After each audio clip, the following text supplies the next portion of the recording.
Welcome back.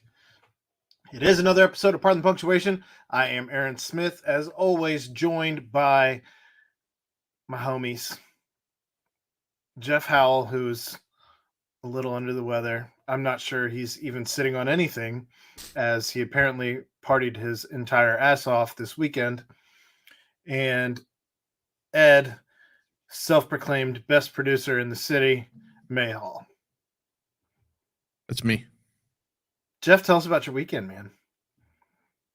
It was a whirlwind of things. My kids were all in a wedding, like 3 hours away, 2.5 hours away. But my oldest had his football playoff game was Saturday morning.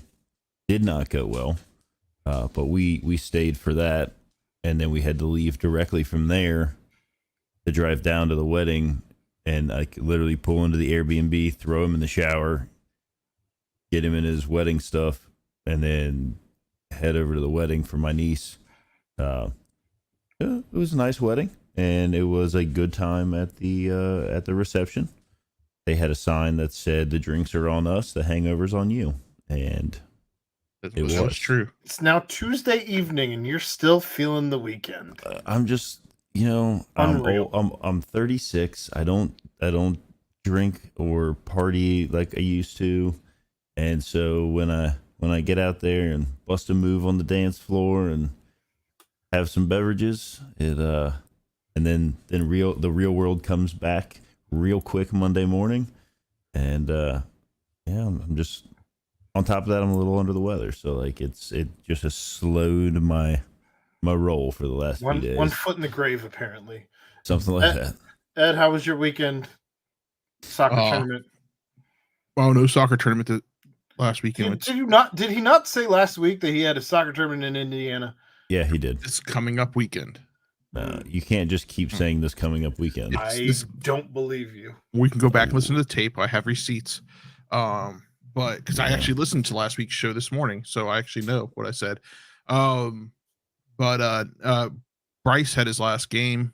They won, so they had an undefeated season. And this weekend we head to Indiana for a soccer tournament where apparently points matter.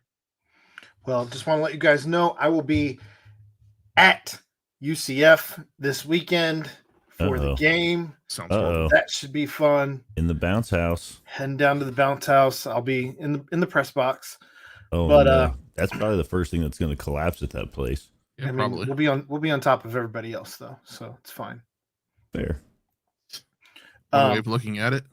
But I did want to bring up. It is right around Halloween, 1 week before Halloween, and I have a new baby, as you both know. We have a baby monitor that is not even Wi-Fi capable. But I had this text exchange yesterday during the show when we were recording the BBP. Did you shush Brennix through the monitor? Oh, God. I said, what? No. And I got the sick face emoji. I said, I'm in the basement where I record. She said, I was taking a shower and heard her cry. Bathroom door open. I was trying to quickly dry off and I heard a shh, shh. I assumed it was you. My whole body, goosebumps when I went to the bedroom and nobody was there. Was it one of the boys? They weren't here. Okay. All right. So your house is haunted, is what you're trying to tell me right now. And so we should call those ghost hunter guys. I said, fuck that. I said, fuck, that's terrifying. Is it coming through the monitor? She said, no, it sounded like someone was in the bedroom. I said, I don't like that. And then I ran upstairs to make sure that everything was okay. But that's weird. Congrats to Geoff Inman, who's forced himself as a friend of the show. Well played, sir. He got married this past weekend. So congratulations, Geoff. To him. Congratulations. But that was first. That was just weird. I don't know if you guys believe in ghosts or have had interactions that you've questioned, but that was just something that I dealt with. There will be lots of those with children. Yeah, well, there's that. They'll say weird stuff, things about like seeing people and animals and things happening. It's gonna weird you out. That's great. I had trouble sleeping. Do you have all a night last night. do you have a camera on the baby monitor? We do, but again, it's No not orbs or Wi-Fi, anything? not Wi-Fi capable, and it's we didn't have the monitor on. Like it Oh. wasn't. Oh, I guess it doesn't record. Okay, I She got was you. right across the hall from our bedroom in the back. Anyway, That's weird. awesome. I don't believe in ghosts. Well, okay. I kind of believe in ghosts, but I don't want to believe in ghosts because it just scares the shit out of me. Like that I could just wake up one night and some glowing eyes could be staring at me at the end of the bed and not my kid. What if they're not like the way they're depicted? What if it's not a Problem, see-through like, you don't know what glowy they It's eye? just a human who Yeah, just It's just like a fades person could just be a human. Yeah. back into Absolutely. the It's the dust. same. into the It's- ether. It's the same reason why I can't sleep with one leg off the bed because somebody will grab it from underneath the bed. Even though you can't get underneath my bed, somebody will still grab it. I don't sleep with one leg off the bed because it's wildly uncomfortable. What's wrong with you? Sometimes it's comfortable. It's not comfortable at all. It's very, Guys can't very tell. odd that you would think. All right, it's a let's good talk thing. sports. I wasn't ready for that. He Just go wasn't at ahead. all. Just go ahead. Just go ahead. Just go ahead. Just go ahead. Ed, I'm afraid to hit this thing because we get Steven's dog. We got everybody who puts stuff in the message boards about the sound effects. I kind of want to ditch the sound effects. Geoff, I did want to clarify by when I say you forced yourself as a friend, you just elbowed your way into a seat at the table, and we appreciate that. Cincinnati Bengals defeat the Atlanta Falcons 35-17. This was the game I felt like we could talk about the most, as it was, to me, the most interesting game of the weekend. I know that I shit all over Joe Burrow a couple weeks ago and said he was terrible. I think we all did. I stand by that at the time. He's back. I said it's great I to see. said that after his little 19-yard touchdown scramble, that something was different. It's different. Yeah, it's different.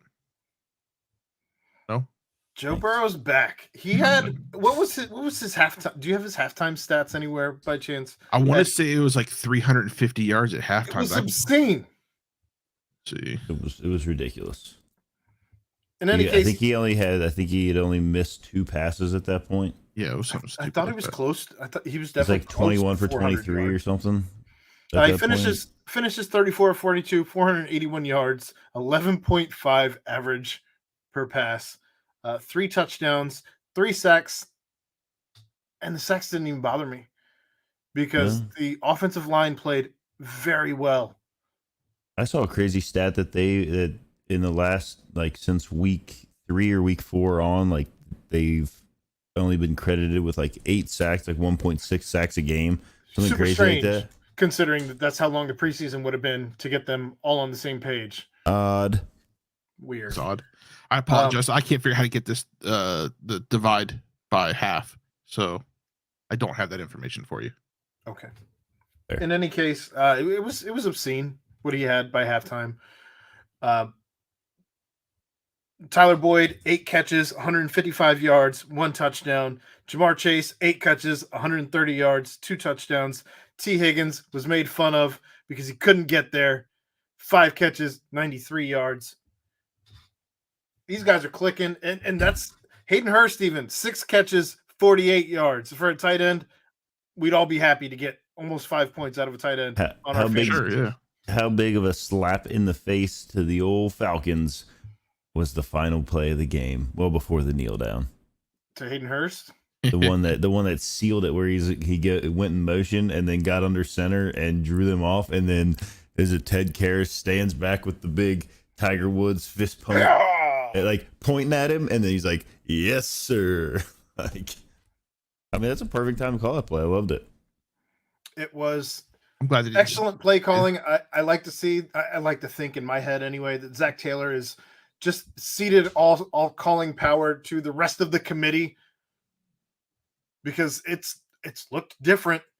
I don't think anyone will contest that since the Ravens game, it's looked very different. And I like what I'm seeing. They're firing on all cylinders.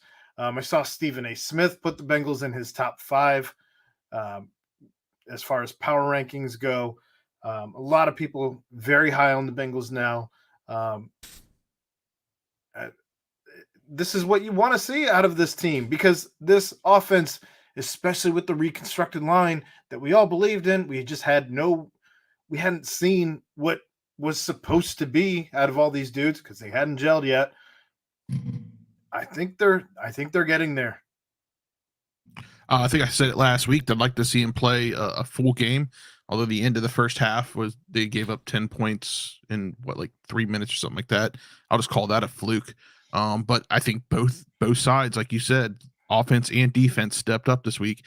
I also liked that they let Ted Karras call one of the plays at the end of the game. Well, he said that he had seen some things that would open up the field for the script of the first play and said that he saw this bomb happening. Sure enough, it happened. I don't think he got a call. I don't think he got to call the play as much as he got to look at what the opening set of plays were and which one was going to hit for a touchdown. Same thing. I'm glad he had the ability to do that. Like they gave him the wherewithal to do that. Well, he was also a special guest at the quarterbacks meeting on Saturday night. Yeah. Yeah. But I think that shows a lot of faith in your offensive line. Absolutely. I think that Tyler Boyd needed a game like this to show, hey, I'm still here. Still on the team. Yeah. It was, I don't know. You can't continue to go to, well, I guess you can if you're going to have the patience for the deep ball to open up for Jamar Chase. But I feel like they're scheming things different for him to get open. And when you're throwing the ball to Tyler Boyd and having success, and throwing the ball to T. Higgins and having success, and throwing the ball to Hayden Hurst and having success, even rushing the ball with Mixon, he had, I think, 17 carries for 58 yards, if I'm not mistaken. Yes. For an average of 3.4, which isn't great, but he had some chunk runs. Like, this team, when firing like this, is going to be gravy. Defense still has not given up a second half touchdown. First time, I believe. There's only been 3 teams since 1970. And the first time that it's happened this far into the season since the 2000 Ravens. That's bananas. That's wild. They pride themselves. I mean, that is like the epitome of the bend don't break defense. Fafale has been Tufale, whatever. Tufale, sure. Mini Pecco. He's been fantastic. Yes. Can we get DJ Reader back, please? Well, I guess that just offers a rotational piece for BJ Hill and Reader at that point. That's not a bad thing to get them. I mean, we've seen how well rotating people in has kept the Cincinnati Bearcats defensive line fresh. Yeah. But Trey Hendrickson got another sack this week. These guys are hitting, man. They thought, I guess, they thought he was like victim to the new, like, we saw you stumble spotter, but in fact he had a stinger. Correct, he did. What a relief that was when reported today that it was just a stinger, and that it seems like it's a pretty like minor stinger that he should be ready to go. Hubbard gets himself another sack though. Joseph Osai, is that his first sack of the season? It's his first sack of his career? I believe. Because he was out all year last year. On the sickest spin move I've seen a defensive lineman ever do. Maybe in at least in stripes. Edge, what are you gonna, I mean, that was a sick spin move. After a game like that, where does this team need to continue to improve? Well, we're going to keep talking about the defense. I don't think we can overlook Britt. Cam Taylor-Britt? Cam Taylor-Britt. Are you saying because he went in there and they keep saying that like it was part of the game plan to like get him some reps? He said he wasn't. He said that he didn't expect to be in that long.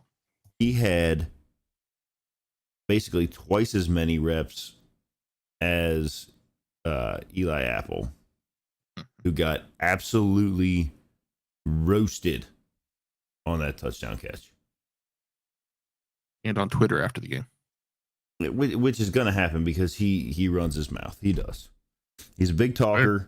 He does seem to be able to at least take it whenever when it gets thrown back his way. But are you buying the fact that they were just trying to get Cam Taylor-Britt some reps, or do you really think that was a flat benching of Eli Apple that's now trying to be sugar-coated a little bit? Here's what I'm wondering is how close Cam Taylor-Britt was to winning the job before week 1, before he got injured to begin with. Yeah. Because based on what Lou was talking about earlier this season when he was hesitant to even get Daxton Hill reps because he didn't want to throw the guys off their rhythm. He said he doesn't rotate guys. There's a reason they're starters and there's a reason they play. So I think there's a reason that Cam Taylor-Britt played, and I think that reason is it's a brand new year. We're not going to. How much stronger is this team if Cam Taylor-Britt is better than Eli Apple, and Eli Apple is now coming off your bench as your fourth corner? I agree.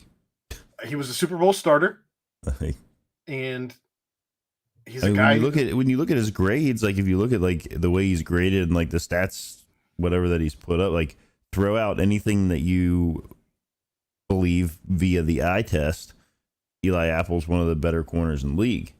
Mm-hmm. If you want to put in your eye test, like you can say that he's got some flaws, but if you're gonna have him come off the bench and Cam Taylor-Britt is going to be more effective than what you've already had, it's interesting on a why not? On a defense that hasn't given up a second half touchdown. Exactly.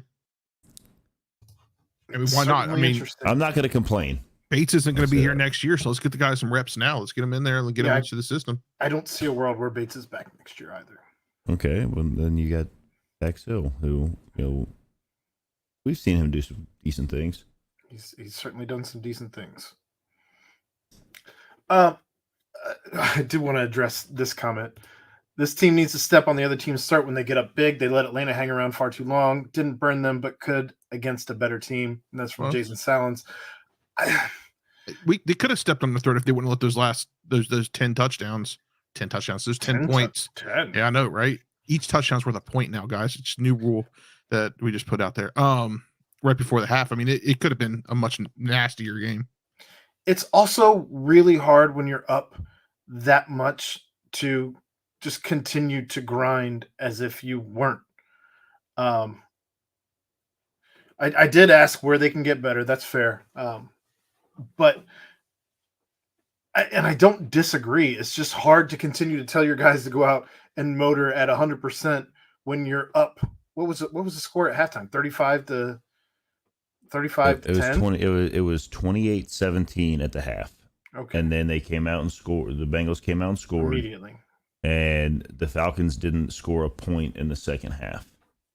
So defensively, they did step on their throats. But I understand where he's coming from as far as like wanting to keep the foot on the old gas pedal. And you also in a game like that, you don't tend to see a team do much more than run the ball to try and just grind the clock. And I would say they were still. I mean, they were still throwing passes and that kind of. I mean, they were still. Because obviously, I mean the run game wasn't like super effective. It wasn't. I mean, it was effective where it needed to be. And I did like to see the under center QB sneaks. There's been some rumblings apparently about Joe Mixon not being happy with his role in the team. I don't know how much I'm reading into any of that.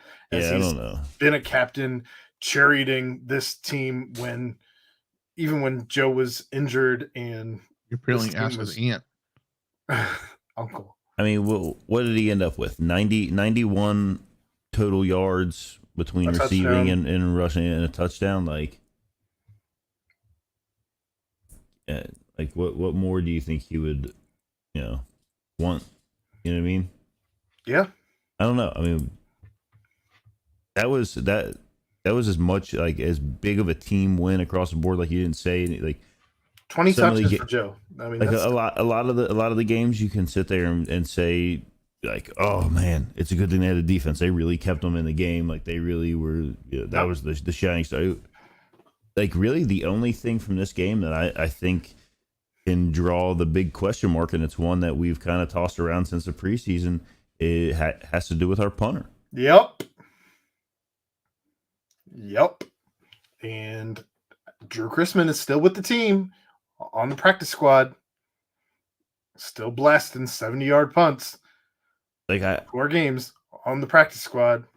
I agree, though, Greg. I think the Bengals should take the ball first every game here on out. If you win the toss, take the ball, score first. Yeah. They've got the dudes. Now, and here's another thing. This just popped into my head, so I have to say it because how I am. Does anybody throw a better back shoulder ball than Joe Burrow? No. Not after week 1. No. I mean, week 1, I'm not sure he was thrown to anybody's shoulders. Well, I mean, we'll skip that. But like, those week 1 doesn't count, guys. Yeah, like I'm skipping that. Preseason game. It was preseason. What's up, Crypt Keeper? What's up, Crypt Keeper? So, I think the ball. Let's see. He threw one to Boyd that was sick. He threw one to Chase that Chase then turned into a touchdown. Well, he caught it at the goal line. Then there was that one that one I kind of credit more as like over the shoulder. It was. I mean those little like stop routes down the sideline where like he's just where Chase stops and comes back to the ball where he's just so connected down here. If you haven't watched the quarterback, Jason said you haven't watched the quarterback school breakdown of this game with Burrow, watch it. It's about 30 minutes, but it's so good. A lot of talk about the back shoulder throws. I will have to watch that.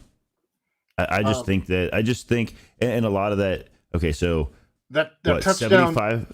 The touchdown, Greg, to Chase over the shoulder was one of the best passes was nuts ever in Bengals history. And he was just nuts. And then, I mean, and obviously, like you have to like the other half of that is the catch, but so like as far as like those back shoulder throws go, like I would say, and granted, like I didn't play quarterback. I played like 1 year of football. I just really like football, but I would say that like probably 75% of that is your quarterback's ability to put the ball there with enough zip and that kind of thing. And then the connection and like just the mental link, the mind link between him and Chase and like to be able to, I feel like to be able to have that connection with each of these receivers is just unreal. Like normally you see, and obviously everybody's going to say yes, Burrow and Chase, right? Like those are the guys. But yeah. I feel like he is just so in tune, and likewise the receivers with what they're thinking, what's going to happen, like the way the play is going to develop, and it's a thing of beauty when it's clicking like it was on Sunday. I guess I think that makes me more frustrated with what happened at the beginning of the season, right? It does. Because now we've seen what this team looks like, and you cannot tell me that this team right now, after this week, isn't a better team than the team that we put out to play for a Super Bowl. We've upgraded on the entire offensive line. We've upgraded at tight end. I think the trio of Higgins, Boyd, and Chase are playing better than they did last year. Burrow, I don't know what happened in the playoffs, but Burrow is playing out of his mind right now. So I don't know. I want to continue to see this version of the Cincinnati Bengals. I don't want to see a regression. And I know that after you play a damn near perfect game like that, it's very difficult to continue to replicate that week in and week out. But I believe Greg, are you referring Greg asked if he threw it over 2 defenders. Are you referring to the ball to Chase? Yes, he did throw that over 2 defenders. Yes. I mean, the only person that could make a play on that ball was Jamar Chase, and literally his hands just went straight up and the ball in stride. I mean, it's. Jason says the offensive game plan was excellent this week too. If you watch a bunch of these chunk plays over the middle, we're putting defenders in conflict, creating 2-on-1s. Keep Burrow upright and look out. Well, and I think that's the difference though between taking the ball first versus deferring. If you take the ball first, you get to run that script and you get to run it without any pressure of did the other team score. And with this defense, like, and I kind of like go back and forth, like with this defense, it's like one of those things. Like, do you trust your defense to get that stop at the beginning of the game? You did that this week without arguably 2 of your top. Well, where do you want to? What are you going to rank Reader and Logan Wilson if all are healthy? Logan Wilson is the quarterback of the defense. I don't know that he gets the green sticker. I don't know that there's anyone on this defense better than him. But I mean, it's hard not to put Awuzie, to put Hilton, to put Hendrickson, Hubbard in that conversation. Well, what's pretty scary of the fact, okay, so like Reader, obviously he's been out. Yes. But now you're missing Logan Wilson, right? And I don't want to say that it was like we weren't, but it was like we weren't missing Logan. I mean, we had dudes that came in and stepped up, and you're missing Gunter. Well, and I think that's the difference between this year's version of your Cincinnati Bengals and last year's version of your Cincinnati Bengals is when anybody was missing, there was a steeper drop-off than there seems to be this year, as most of your rookies aren't being forced into position to have to play, have to start. Akeem Davis-Gaither has been playing very well. Jermaine Pratt has been playing very well. Hubbard had been a rotational piece prior to this season, and he does not seem to be quite that anymore. And you brought him up earlier. Kufale has been, I think he was a waiver wire claim. He was a waiver wire claim. Like, and that dude, Marcus Bailey. Can we talk about that? He made one play on Marcus Mariota where he caught him from behind, and he caught the at the end of the first half on the punt. He caught him from behind. I don't know who their punt returner is. So again, I think that a lot of this goes back to what we have praised Zach Taylor on this podcast, which is you have built one hell of a culture here in Cincinnati. You have constructed an incredible locker room of personalities where you have so many leaders at this point. And that's one thing that Zach's talked about in his draft prep is he wants to get guys who were captains in college. He wants to get guys who were exuding leadership on the field and off the field. And when you start to culminate those types of personalities in your locker room, this is what happens. It's been insane to watch this team go from 0-2, right? Yes. To currently standing at 4-3, and yet feel like we're 6-1. Well, what did we say? I mean, let's go back. Like when we were 0-2, coming off that game, and we discussed here, like we've got to get the minimum that you want to be going into the bye week after the first 9 games is 6-3. Mm-hmm. And then they fight their way back to 3-3. And Joe Burrow says these next 3 games are really going to define the season. And so now they're sitting at 4-3. Very real chance. I mean, they've got to go into the dog pound on Monday night, on Halloween. I don't love that. How are we on Halloween games? How are we in prime time? It's prime time. Well, but you know what? This is primetime Joe. Primetime Joe feels a little different than primetime Dalton. Or really primetime anything else. Speaking of Dalton, have you guys seen that video of the Dalton? Where he threw the pick six. He just the dude's diving in the background. It's fantastic. I laughed so hard. But you have the Browns, you have the Panthers, and you have that rematch with the Steelers coming after the bye week. Like, are you really as worried about I don't even want to say worried, but are you really even? I mean, who are the Steelers really? Well, they beat us. They're 2-5, and we are. I realize they beat us once, and I will never take the Steelers lightly.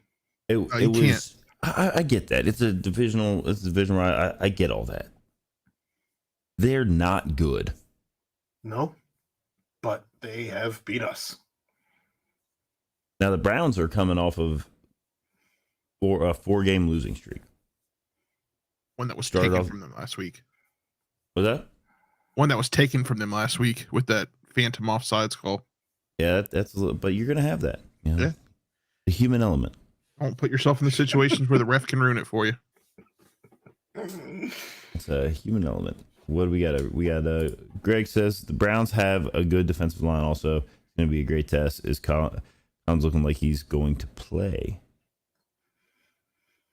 Are you referring to Lyle? Lyle. I know I think he has like that out yesterday, I think. But he has like built-in rest days during the week. I think that was part of his contract negotiations. He really does. Like the injury report last week, he was listed one day as it was like a non-injury off day or something.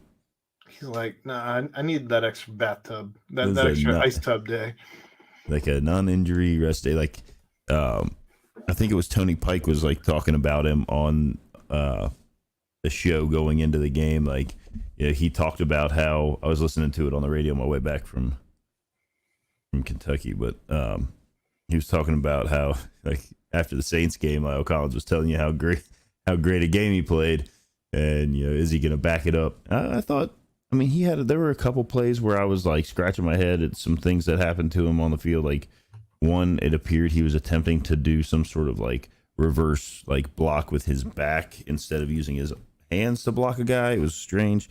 He got spun around is what happened. And there was one where he totally whiffed, but outside of that, I thought, I mean, the O-line has played well, and significantly better than what we were used to last year. So, I mean, now after their preseason games have been played during the regular season. Yeah, I don't know. It's certainly interesting what's going on with Lyle Collins, but I don't put, until I see something in an injury report or something on Twitter that there's something to be worried about, I'm not concerned about this offensive line. No. And Joe's been doing a lot more of like Joe things. Did his video come out yet? He was mic'd up this weekend. No, they did. A little bit. That comes out. It comes out usually on Wednesday, like the full video. But they did release like the clip, the 15, like the snippet. Yeah, the 15-second thing. Like he ate a bug on the field. Yeah, he's like walking out on the field, and all of a sudden he's like, man, I ate a bug. That was gross. Like everybody's like staring at him, and then I think coming into the end of the first half, maybe they're like the officials asking him if he was going to kneel, and he's like, "No, we're playing football." The officials was walking off the field with McPherson and said that, "Sorry, buddy, no field goals today." Yeah, that was the other thing. So this is the first game in McPherson's career that he hasn't attempted a field goal. He hasn't had to save us with a field goal. He got the extra points. He still got some leg work. There's plenty of opportunity for extra points. Okay, Jason says that I guess in reference to Lyle Collins, it looked like his ankle. They showed his ankle taped up during the game, seemed to limit his mobility a bit, which that's not a good thing when you got also a bad back. That would also potentially explain why you didn't run the ball a ton. Yeah. If you got a left tackle who's struggling to move, but I don't know, man. It was a fun game to watch. It was one where you never really panicked. Would have been fun to see them go up a little bit more on Atlanta and potentially see Desmond Ridder get some snaps there in his homecoming of sorts. Obviously, him being from Louisville, Kentucky, they don't have a team there. I would think that this is about as close to a homecoming as he's going to get. But yeah. I mean, he'll get his shot, I think. I mean, look, here's the thing. Like, Atlanta, like we said, Marcus Mariota threw the ball 13 times. When they get down, like they were down to the Bengals, it is very, very difficult for a team to come back when you rely so heavily on the run. Right. You can't stop the clock. I mean, you're milking the clock on your own yeah. And I don't know. Like, I didn't even know Drake London was on the field. It looks like he had 1 reception for 9 yards. Kyle Pitts, 3 receptions for 9 yards. And then they had the one big touchdown. Demir Bird had the 75-yard touchdown catch. So, yeah, you end up with 124 yards passing. How about them not really involving Drake London or Kyle Pitts? I don't. When you throw the ball 13 times, how can you involve anybody really, right? You can't. I don't understand the mindset going on in because it's not the first time. It's not the first time that Marcus in 2 weeks. Marcus, I think, has thrown the ball. I don't think he's thrown the ball 30 times in 2 weeks. He hasn't. He threw it. I think it was 13 or 14 times last week as well. Yeah, it's so strange. I mean, it's a very weird. Okay, so let's do this.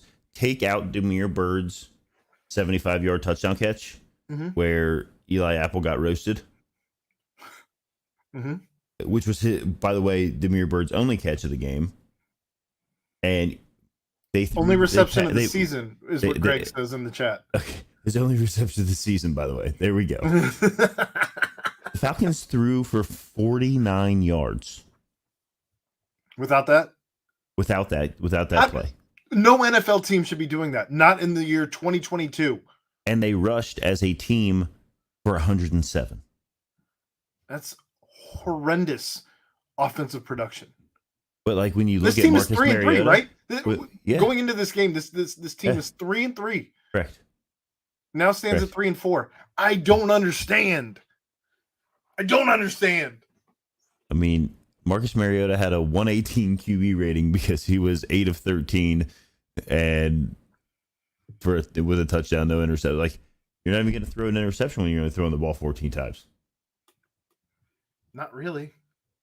And for 49 yards, so you're not even really throwing it downfield. I mean, you had the one big one, obviously, like, you have to add that in as 120. Unless you're me trying to play all pro without sliders on Madden, and then you throw 7 interceptions on 25 throws and wonder why the hell this game's built this way.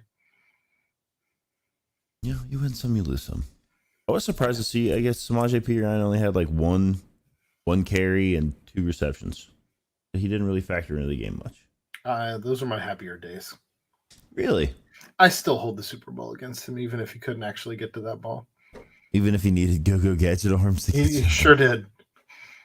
I mean, that play blowing up is far more on the offensive line. All I remember walking away from that game is how mad I was at Samaje Perine, and it's just lived and just brewed in me ever since. Because the TV it's angle. Not even his fault. Yeah, the TV angle made it seem like it fell at his feet, and he was like, "Whoa!" It's irrational, and I'm very aware that it's irrational because, again, it wasn't even his fault. Super aware, but I'm ready to move on from all things Samaje Perine. All right, that's fair. I'm okay admitting that. Either of you have any more takeaways from Bengals Falcons? Well, again, next we have the Browns, and just previewing that up. Before we roll into that, Who's their quarterback right now? Good question. I am not gonna lie. I was actually just clicking through to see who we were gonna. And I guess it's what Jacoby Brissett. Is it still Jacoby Brissett? I don't know. They currently have 4 quarterbacks listed on their roster. So well, let's see who they got have the Brissett, who got the Dobbs, loss last Mond, week, and then obviously Deshaun Watson. It appears that against the Ravens, it was Jacoby Brissett. So I would 22 imagine for 27, 258 yards. Better than Marcus Mariota.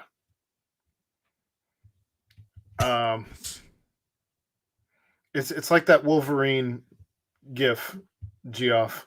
It's like that Wolverine gif where it's just me looking at Gio Bernard in the picture frame. I mean, the Browns do have Wish.com, Evan McPherson, and Cade York. He's a rookie to kick the ball. Jared McCarty brings up the flyover at Paycor. Yes. Wasn't the F5s, right? It was 2 F5s. People said they didn't even hear them until they were passed. Well, until saw they the were video, like, yeah.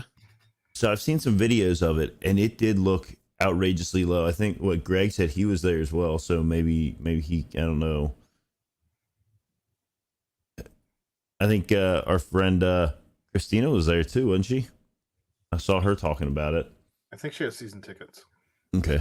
So I mean that, like, from the videos that I've seen and from like what people were saying, like that the flyover was outrageously cool, super low and really cool. So I mean, is there anything that like from the Browns that like you're looking at, like we have to stop that? The run. Because I think you can stop Jacoby Brissett. I'm not concerned about Amari Cooper and Donovan Peoples-Jones. F-17s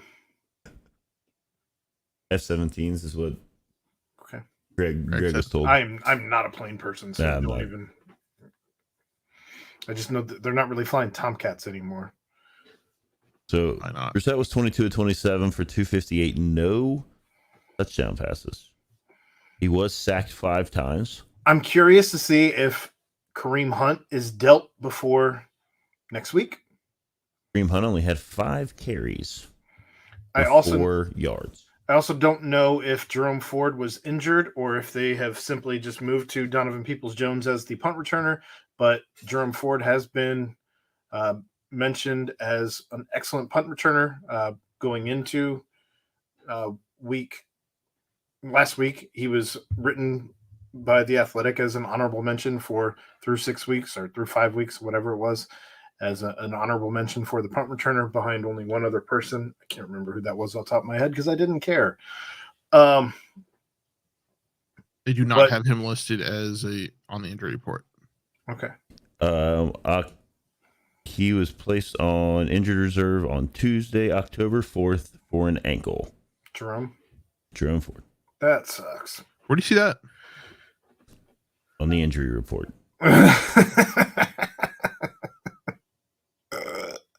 I'm sorry. I'm on Pro Football Reference and I don't see him on the injury report. I apologize.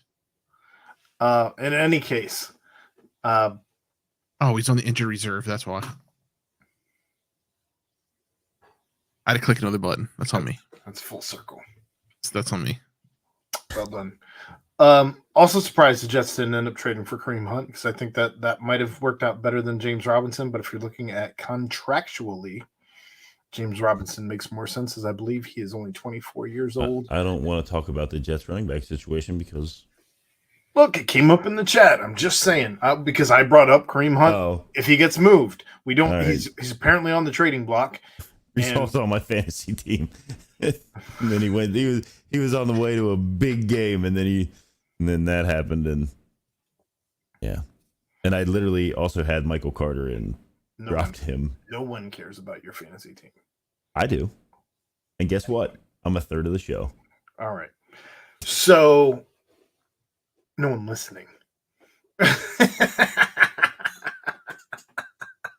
That was funny. He went away now. But in any case, we'll see what happens with Kareem Hunt. As again, I think that is where you have to be concerned is the run game. Nick Chubb is a dog, and that's pretty much the only person I'm worried about. Myles Garrett, obviously on the other side of the shoulder ball, injury. He will play. He played last week. Okay. I mean, he was in a car accident, walked away to tell the story, and Fair. it's just like, here, fellas. How fast was he going when he was in a car accident? What even happened with that? Well, there was a fast. deer. A deer popped out from him. It wasn't speed. It was a deer. There are plenty of those up there in that Great Lake area. And then you've got they're missing Njoku. He's week to week. Tight end. And you're in Ward is, And you're in the doghouse where anything can happen. On Halloween, prime time, Monday night, like there's a lot. There's a lot. Two of things going orange, for that. two orange teams playing on Halloween. Tell me that ain't a coincidence. I don't know what the. Do you think they? I don't know. Can they go? They can't go orange jersey. What, No, they already announced they're wearing orange helmets, white jerseys, black pants. Wrong. I would imagine, because they're away, I would imagine that the Browns are probably rocking the orange jerseys, brown pants. Like gross pumpkin throw up orange that they got. I still don't understand how they have both a pixie elf and a dog as mascots for a color / last name. Somehow they have like whatever. That's what it is. So I don't know. I'm not super scared of this game, I guess, especially after watching what happened this week. Like the last 2 weeks. After watching the last 2 weeks. It's a ton of momentum to build on, and you have to start stacking these wins, especially if you want to get back to the promised land so that people who are weirdos in their bedrooms stop making weirdo, creepy videos. If you're confused about what I'm talking about, follow the Bengalorian, and he's been retweeting creepy videos of this guy that makes me very uncomfortable, who calls himself the Puppet Master or something. I don't know. It's very awkward. We're good. That's a good point right there. Chubb is going to get his, limit the damage there, force Brissett to throw the ball. Yeah, I think if I'm Cleveland's head coach, I'm going to make sure that Chubb gets the ball in his hands 25 to 30 times and see if this defense can actually break, because I don't think they've been Well, I mean, I think that challenged by a guy of his caliber in the run game yet. I mean, obviously they've already said that Reader's not going to come back off the injured reserve quite yet. I think he's eligible to, but he's not coming off this week. But having like Tufele come up and play the way that he has, like he's been plugging that hole. I don't know. I don't know that I'm really that worried about Chubb. I don't know, but what's going to suck is having to record a BBP right after coming home from UCF, where I'm going to have to talk about what I did down in Orlando and not paying attention to the game as I'm going to be paying attention to the game. That's a rough day. And pass out candy at the same time. You don't have to do that when you live out in the middle of nowhere and have 4 acres of nothing but green around Ed, you. if you just turn your porch lights off, you don't have to hang candy out. I'm actually thinking about setting up the projector and the projector screen in the front yard while I pass out candy. And how late are you passing out candy? What time's the game start? Like 8:30? 8:30. Oh, you're right. It's like into 9. Sunday So never mind. BBP. Yeah, we're good. And I'll be home in time for that because my flight gets back at 11:15 Sunday after or morning. Won't be producing though your show, Jeffrey.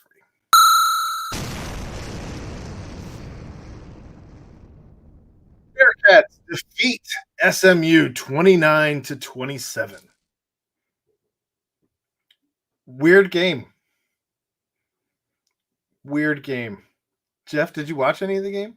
I didn't. I was traveling. I listened to the radio call in and out on 700 all the way down the in and out through the mountains. All the way down. Yeah, it was not like ideal. No, and it didn't really keep my attention. If we're being honest, it was a game that was just like waiting to be over. I think that's the general sentiment from anyone who was there, including SMU's fans who were there for homecoming, and apparently anyone who was there just sat on the hill. Yeah, it didn't look like there was many fans in the stands at all. Sure didn't. Yeah. Just fraternities and sororities sitting on the hill, avoiding the sun, in the shade, under the big screen at the game. I missed the beginning of it. Did the horse poop? The horse did not poop. Oh, good. But they did show clips of the horse pooping against Navy. Had to. I still don't understand why you can't just roll out a tarp. Like they usually put those little the team colored tarp. I mean, be far easier cleanup with a quick spray down than a guy running out there with the 2 cups. 2 cups. Yeah. Huh, missed that part. Yeah, that's how it was cleaned up. Using 1 cup to scoop it into the other cup. They make things for that, but that's fine. I would agree with 2 Greg cups, 1 here. horse. Listening to RG3 was a little rough. I only got to watch the last quarter, I think. RG3 didn't bother me, I guess. I just think that I did see a lot of complaints about him on the Twitters, but I've heard worse announcing. I think it's just because people know who RG3 is, and I think that his the other guy who was with him was worse than RG3. Well, like I said, I didn't get to watch. That was the joke I was going for. And once it was over, I thought to myself, I'm not going to go back and watch that one. Well, and we're never going to have to go back to SMU again. Cincinnati wins by the skin of their teeth, as they did stop the 2-point conversion after SMU scored a very late touchdown to nearly tie the game. On the drive where there was the phantom pass interference. That was terrible. Horrendous. Terrible. I saw the clip of it pop up on Twitter. Like I specifically, because like Dan Horde was beside himself. Because it was stupid. Like he's like I don't know what else. He's like, I really don't think there's any way that they could call. He's like, there's a flag on the field, and I really don't know why. Like, something must have happened somewhere I didn't see. And he's like, I mean, he just stepped in front of him, made a play on the ball, and picked it off pretty clean. And then it was like, nope, they are in fact calling him for pass interference. I was like, what? Speaking of which, listening to Dan and on the ride home on Sunday, before I got to watch the game, he had like zero voice left. The dude's a trooper though. Like he hits those games up and doesn't complain. I appreciate Dan Horde.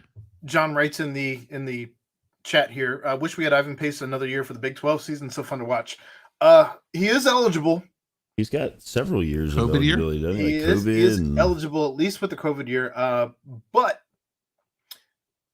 if he continues to play at the level that he's playing and stops making the boneheaded after the plays, there's no reason that somebody isn't going to take a flyer on him on Sundays. Personal fouls. Let's talk penalties in general. 14 for 128. Are we the most penalized team in the league? We've been the most penalized. We were last year too. Yeah. So yeah. I think for a minute this year, for a few games, Houston was above us in penalties. But I mean, we're back to like 14 for 128. And I'm all about like, I know that Luke's addressed it. Like, he understands that like there's going to be the aggressive way that they coach and the aggressive way that the guys play. There are going to be some penalties that are going to be called. Some of them, from what it sounded like on the radio, I obviously didn't get to see them, sounded a bit boneheaded. If you let me put on my tinfoil hat for a moment, you could say that Cincinnati's getting plenty of penalty calls, Houston as well, because we're leaving, because we're never going to be in this dog shit conference ever again. That's what PMT mentioned when they had Luke Fickell on before the season started, because he talked about who's the most penalized team last year, and he's like, I don't see it, loosening up this year as we're leaving. That said, last night we also talked to Ryan Royer about it, and he said that they're aware. They've tried to do things in practices to try and clean up the penalties. At some point, you just wonder what it's going to take to get guys to, not do silly things like when Mulaney got the illegal hands to the face on defense, or when you're tackling a guy 4 yards out of bounds after a play. And then even after that, ripping a helmet off. There's just weird things or Ivan Pace had 2 personal fouls. I mean, he at one point like slapped a guy in the face when he had already tackled him. Like, you don't have to do that stuff. So it's just strange. I mean, outside of those, Ivan Pace did have nine total tackles, 2 sacks, 2 tackles for loss, a pass defense, a quarterback hurry. Like, I mean, he's just continuing to do what he does, what he's builds up the stat sheet. Yeah. Mm-hmm. And it's like one of those things, like maybe those things, like I'll take, he's the epitome of the aggressive type player, right? Like, I think that's pretty easy to look at and say. You just hope, I mean, I'll go back to say it again. I didn't see it. So like, but they were a couple pretty close together that were the personal fouls that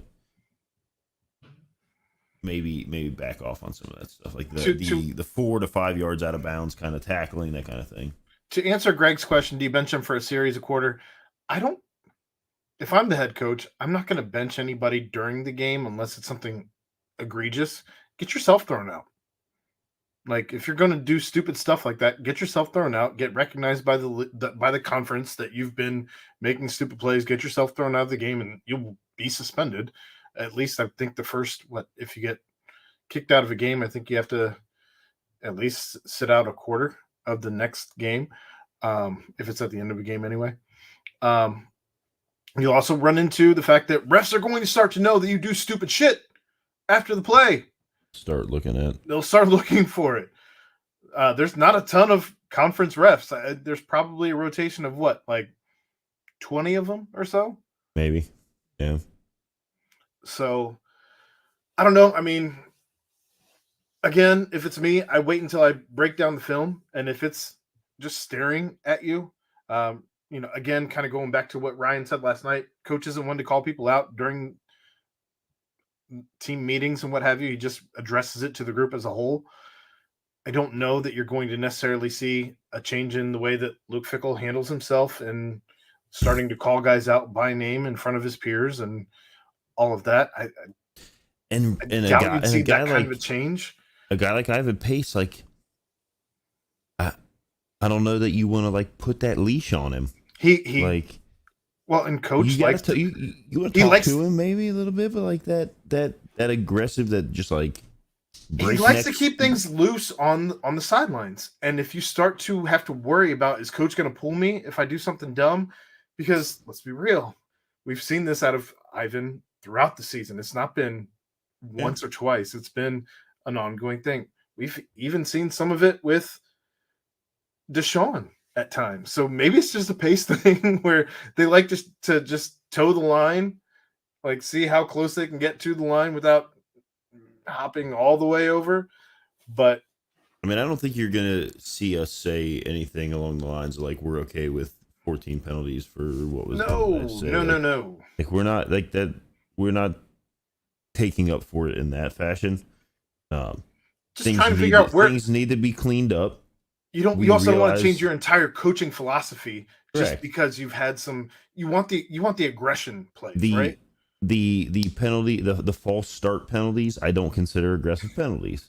The maybe one or two offside penalties where you got some guys that are, trying to jump the snap count, that kind of thing. Like, do you kind of take those a little easier than you do the too many men on the field or the Right. the false starts, the illegal shifts, those kinds of things? Greg, Ed and I are both from Coleraine Township, even if we went to Northwest. Yeah, we went to Northwest, so that's not us. That's not us, Coleraine boys.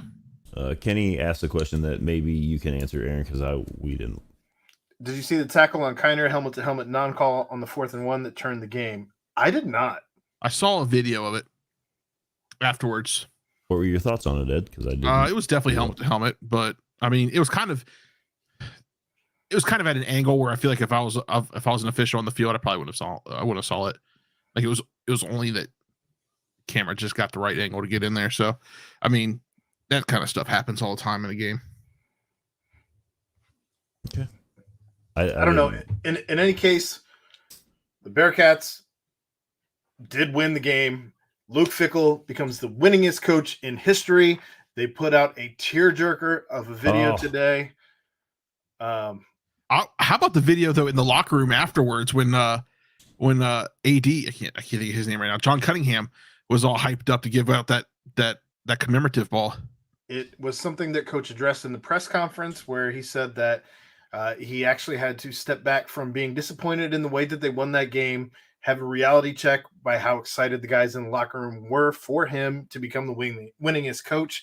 And he said every now and then, the 18 to 22-year-olds do teach the old man a little something about life.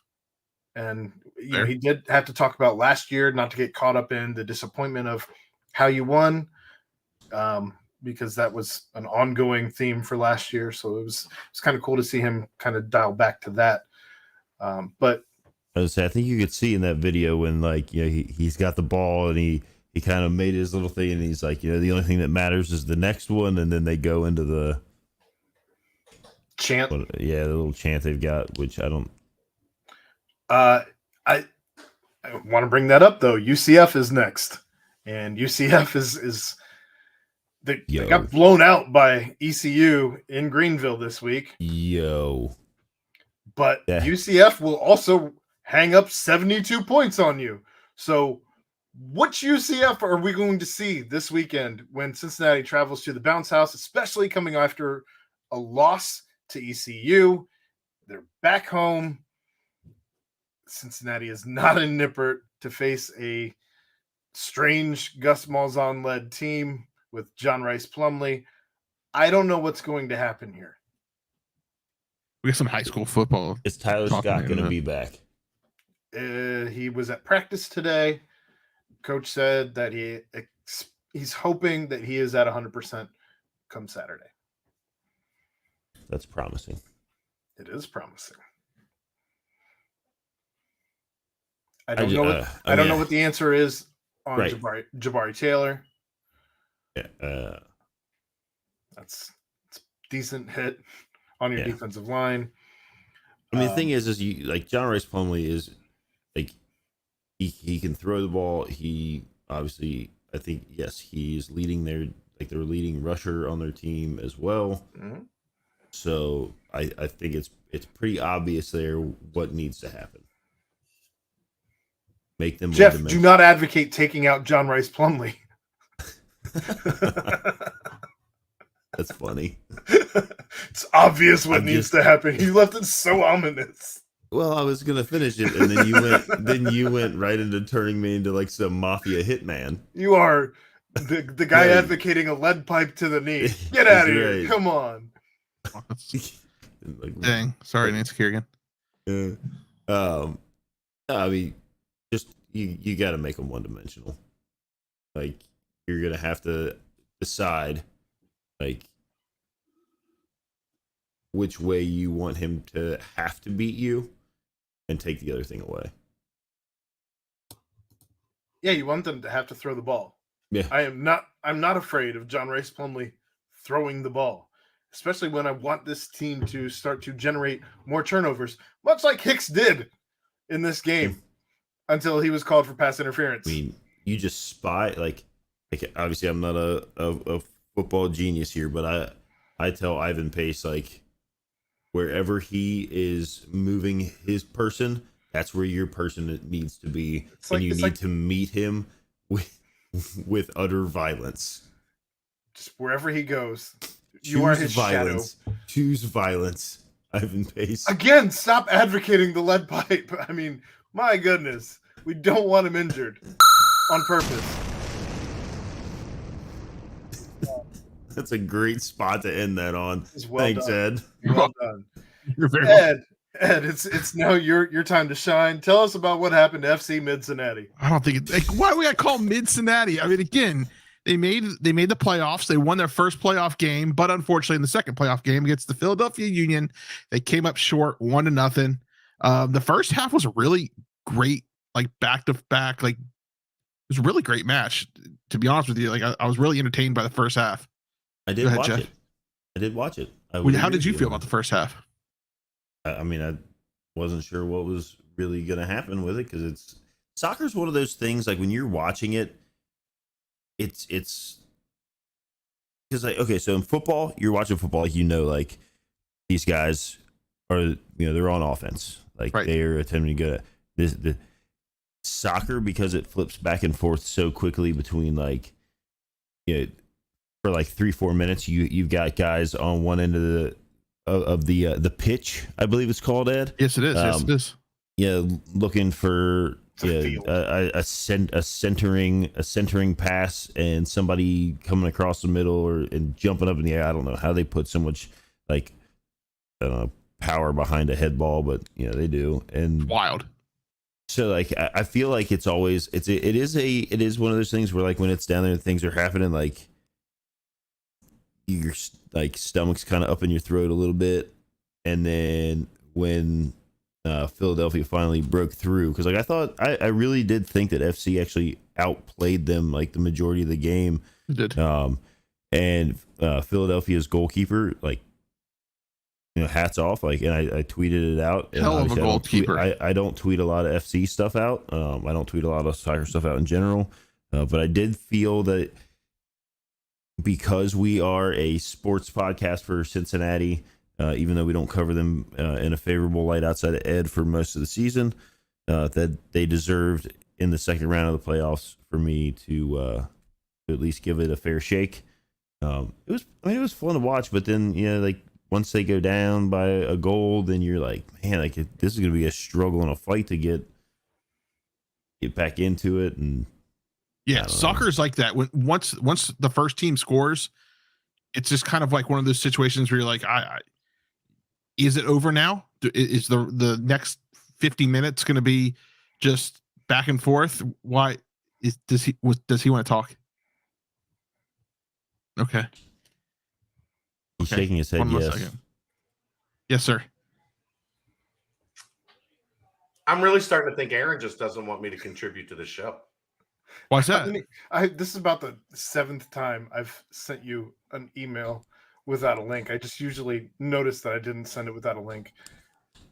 Did you send me an email that didn't have anything in it? It was a blank email. Aaron, after last week, he didn't send me the link at all. He didn't send me an email. It's fine. Gmail warns you, hey, there's nothing in your email, and you just went ahead and clicked that's okay, and not from your phone. Okay. Anyhow, I would not use Ivan Pace to spy. Oh. No? No. You disagree? I disagree. Okay. Ivan Pace's job is playing downhill, attacking, being aggressive. Having him sit in space and read the quarterback, I think is doing a disservice to what he's best at. So I would use Jaheim Thomas, or I would use Will Huber. I'm not against spying him. I just think with the way Ivan personnel selection, with the way Ivan Pace plays up the field, you're going to have much better chance of Ivan Pace getting to John Rice Plumlee downhill. You can even potentially spy with Deshaun Pace if Ivan's flushing him out. Yeah, I don't know enough about the way UCF uses their tight ends and backs So that the sniper or dollar now that it's called is generally going to be who is defending the tight end or backs out of the backfield. If that's something that UCF is using a lot, if you send that guy, you're kind of throwing off the way the defense is designed. So I thought that way, Aaron, initially, but I just don't know that like it fits, the way that they're going to design the defense, because I don't know enough about like how UCF really uses their tight ends in the passing game. Well, if Coach Luke Fickle has had this game circled with red, sure, you're going to see some things, exotic things that you have not yet seen. I'm not saying they won't. I'm saying I don't know enough about how they use the strong side to have an opinion on whether the center spot is a good call. What I am saying is I think if you're using Ivan Pace like stationary, I think that is a disservice to how Ivan Pace is best like downhill, attack the gaps, find a way to, get you snake through the line of scrimmage and make plays in the backfield. If he's hesitating, I don't know that I love that. Is just what I wanted to like add. That's all. Sure. But, I know you guys don't really want me, so you can go ahead and take me out, Ed. Chad, you're welcome. You're welcome to this show anytime. If I have not according to Aaron. Well, he doesn't let me on the. If the best producer in the city would do his job, he could send the link to you when he sends it to the rest of us. Do you want me to start sending it to Chad as well? Because I never got direction to do that. We'll do this in the post game. Okay. Well, Aaron clearly just is good with me not being part of this show. Got a lot going on between the hours of 7 and 9 on Tuesday. Me too, Aaron. Me like too. What?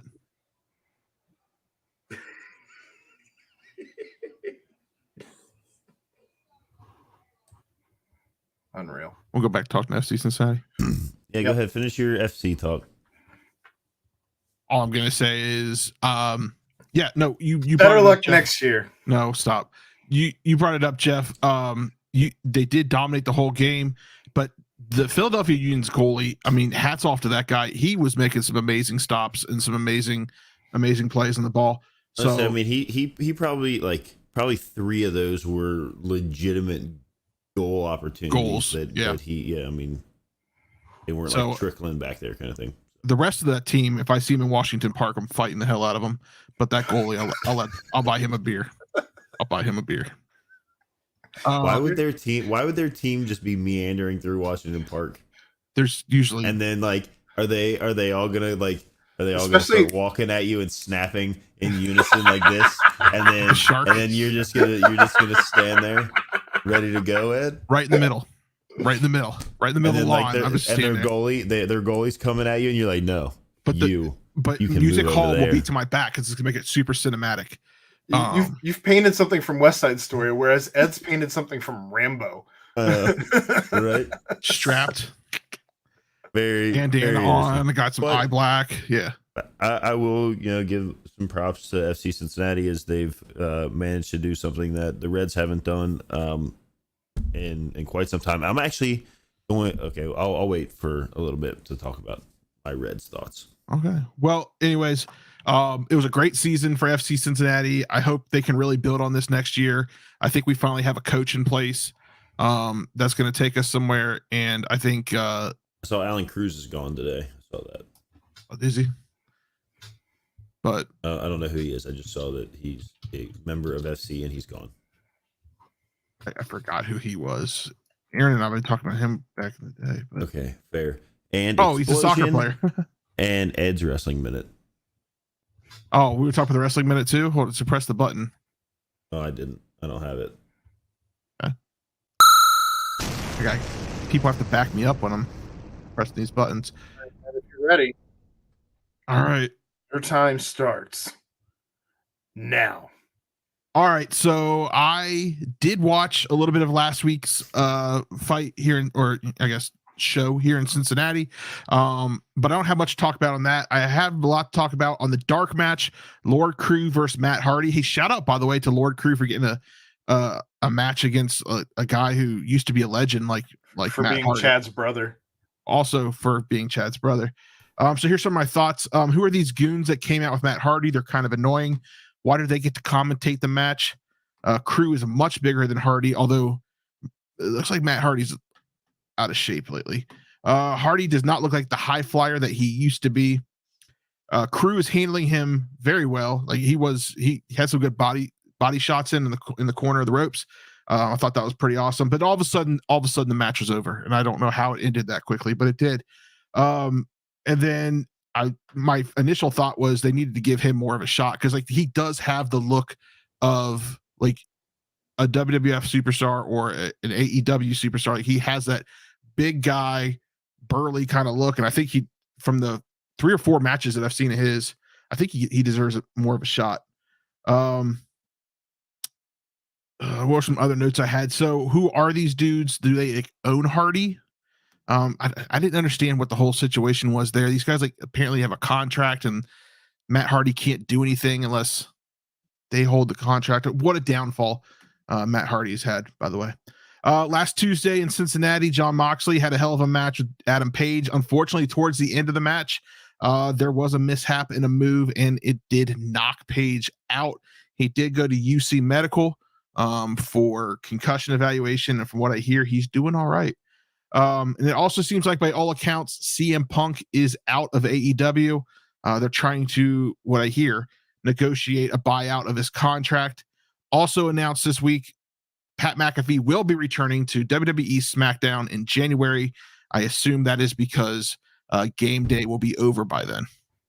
I gave you extra time because it was something to do with Chad's brother, but it took you 2 minutes and 10 seconds. Well, good. You deserve to have 2 minutes and 10 seconds. Especially when you only had like 10 lines to read. I can see your line. I like your line that said, Crew is handling him handily. As I was reading that, I was like, nope, that's not how that should have written. I like how he didn't say handily, but instead said he was handling him handily. Yeah. I see that. Yes. Handily with no I in that second. Handily.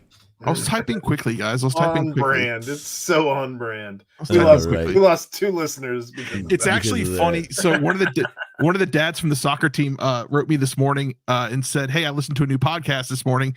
Great job. Really enjoyed the show." And I was like, "Hey, appreciate you listening." He said, "By the way, you got to work on the grammar." Shocker. So I responded, "Words are hard."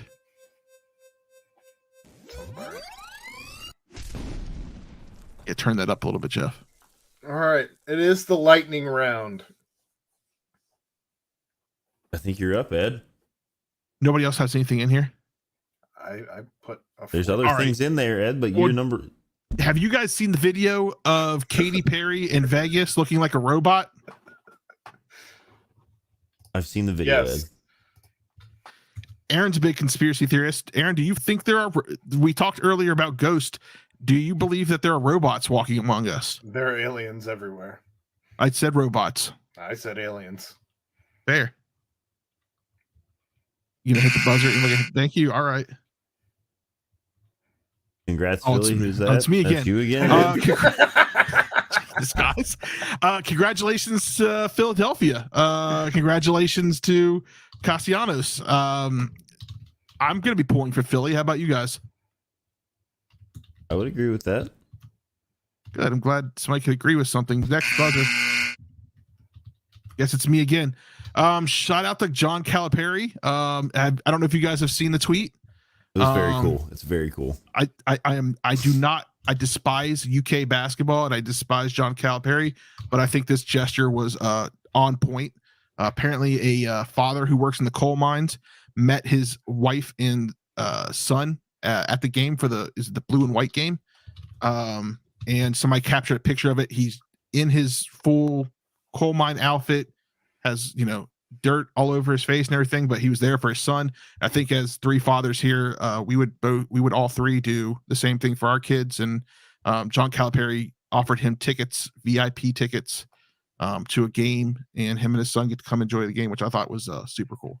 He put the tweet out and said, like, hey, does anybody know who this guy is? Because from my understanding, the story that Ed just told, and they obviously, the power of the internet tracks folks down very quickly. Sure does. And once they got a hold of him, there was a follow-up story today that they have spoken and haven't figured out which game it's going to be. But they did, like, I guess, lay out whatever the VIP experience is going to entail for that family, for that father and his son, and probably obviously some friends and such for a future basketball game, which is pretty cool. Great job by UK. Ellie De La Cruz has been tearing it up in the winter leagues.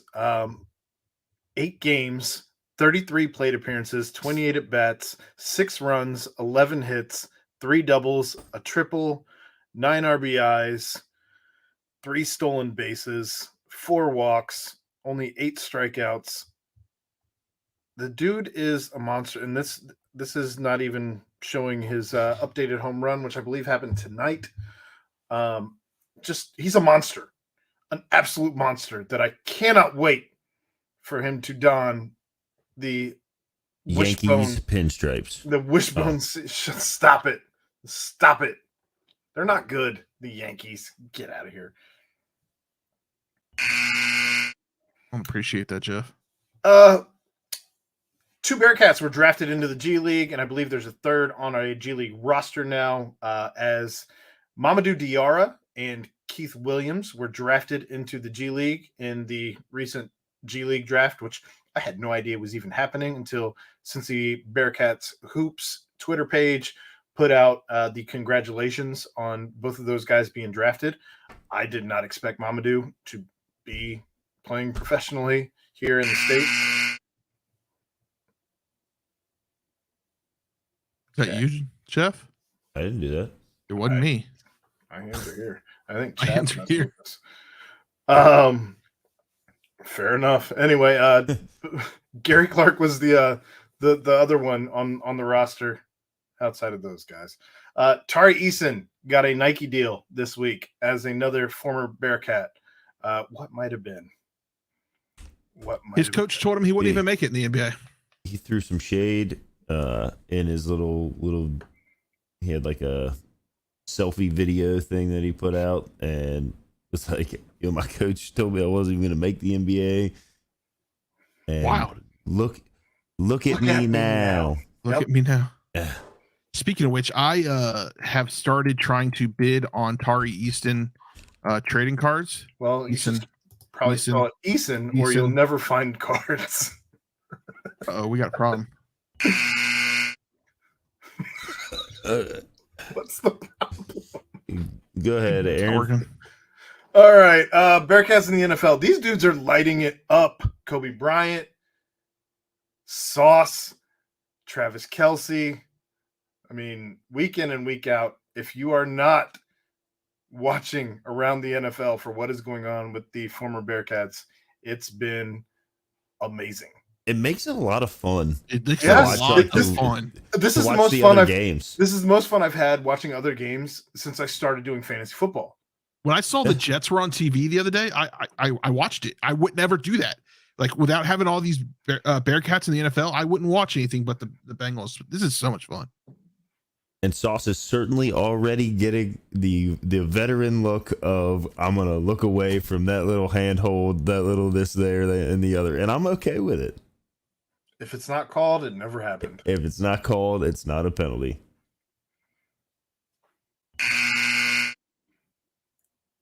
Ed, are you watching the Kelce Brothers podcast? I've been listening to it, and I've been catching the clips that come online. Yeah. It's every Wednesday. Well, it uploads during Tuesday night into Wednesday morning. So I usually listen to it in the shower on Wednesday morning. Is it your most favorite listen outside of Pat McAfee at this point? I would probably have to say so. Those guys are so entertaining together. It is easily my favorite listen of anything. I mean, like, as far as like, it is the story so about good. The helmet just being lost after the game, and then just somebody posted on Twitter that them with the helmet on in the bar. I saw that. And Kelsey responded like, "This is the greatest thing." So Chad asked Luke about it in the presser today, and Luke's like, "Oh, did he? We need ambassadors. This is not like we can't do this by ourselves. We're going to need guys that were Bearcats to help us out. And if this is one of the ways that we can be helped out, especially as one of their segments is now going to be Bearcats in the NFL, this is only going to help out. Did they pay you for that? Is it going to be hashtag Bearcats in the NFL? We got timestamps and receipts showing that you started that. I didn't start it. I didn't start Bearcats in the NFL. I've already gone on record saying this, but I did not start it. I simply adapted it. All right, that's fair. Amplified it. No, what we do need to do is send. There was a story that they told about like competing against each other in sports, like in their backyard. Have you heard this clip that they put out? Well, I heard where they ended up fighting, and yes, they were playing basketball, and Jason's like, you were doing that stupid like hook shot, and Travis is like, Kareem! And then he's like, then they ran in the house, and like Travis was at the fridge, and Jason walked in and punched him square. He's like, you hit me right here. It hurts so bad. And then I guess like they started into a full fist fight, and then their dad grabbed Jason and pulled him off, and Travis tackled on top of both of them, and the only thing that stopped them was their dad like, my ribs. They're like, we broke dad. Right. The skyline, was like. The tailgating talk that they had the other day. They discussed like what their first tailgating experience was, and Travis said that when he was in Philadelphia, nobody knew who he was, and he was able to like tailgate with the Celtics and have a good time. And then they went to like Cincinnati tailgating because Jason said that was the first time he ever got a tailgate was at a UC game for Travis, and he's like. Travis like, yo, them Cincinnati guys, like they tailgate for high school football, like muni league football. It's like they do it all. And then Jason's Jason was like, anything. He's like, anything that Cincinnati folks can get together and eat Skyline chili, they'll do McAfee it. said the same thing when he was at the was it St. X versus LaSalle? God. White helmets. When he was at the St. X versus LaSalle game or whatever, he's like, "We're sitting here in a Catholic school." Ed, you have to respect. You have to respect the buzzer, Ed. White helmets.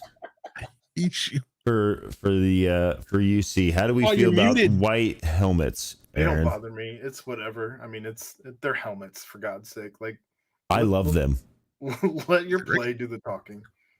Ed, they're great. Do you have any like? Are you like averse to the white helmets? We'll never know. I guess we won't. That's Ed.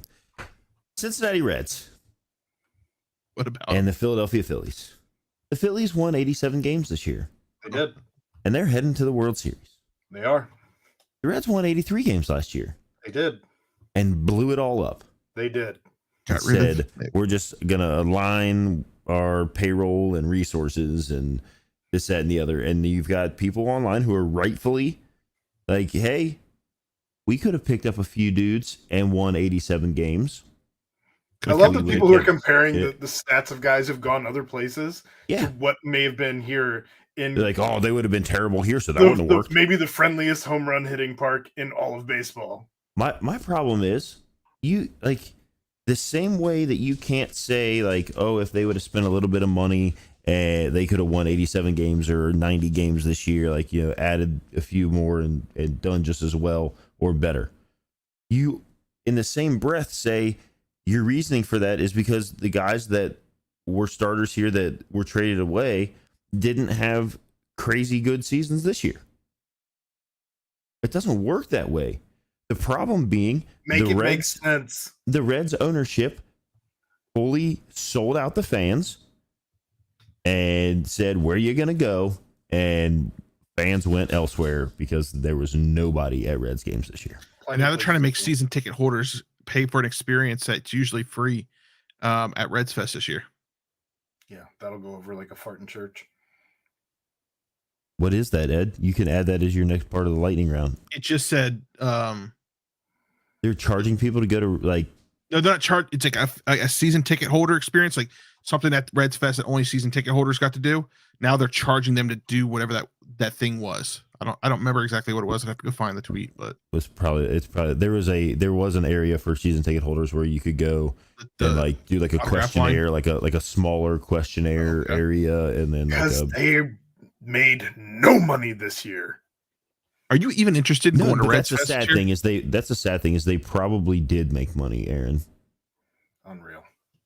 On those dollar I don't beers. want to go. I don't have any interest in going to Reds Fest since they took away the cheap locker room collected hats. Oh, they're still there. You're training like a damn bum, you know that? Bum. A bum. You are a bum. You're a bum. And that's all you'll ever be. A bum. Well, that hurts, man. I want to read a stat line to you fellas. And I want you to tell me if this stat line is any good. Because I think it's horrendous. The career stats now in I'm not even sure how many games. It's not many. 4 maybe. 771 yards, 2 touchdowns, 7 picks. Say that again. 771 yards in 4 games, 2 touchdowns, 7 picks. It's awful. It's not good at all. But a caveat: does really this player have normal or undersized hands? Well, Good question. He's been compared to Joe Burrow preseason. Get out of here. Kenny Pickett, bum of the week. He's terrible. Terrible. 87 for 127. Not my quarterback. Terrible. Awful. That's my bum of the week. Joe really be throwing dimes out there. Yeah. I don't have a bum of the week this week. I don't have a bum of the week either. All right. Well, we can end on that one because that is a real big bum. That's a wrap. It's been about an hour and a half. We've been keeping the show to about this time span anyway, but that was another episode of Pardon the Punctuation. We thank the people who were here with us through much of the duration of the show, as numbers stayed pretty much even throughout this whole thing. But for my co-host, for Ed Mayhall, the self-proclaimed best producer in the city, for Jeff Howell, you can catch him every Sunday morning at 9 o'clock. Except for last Sunday. 9:30. 9:30. I don't know. I have an alarm set. For myself, Aaron Smith, that was Pardon the Punctuation. And we'll see you next week. Bye. Ba-dum-bam. See ya!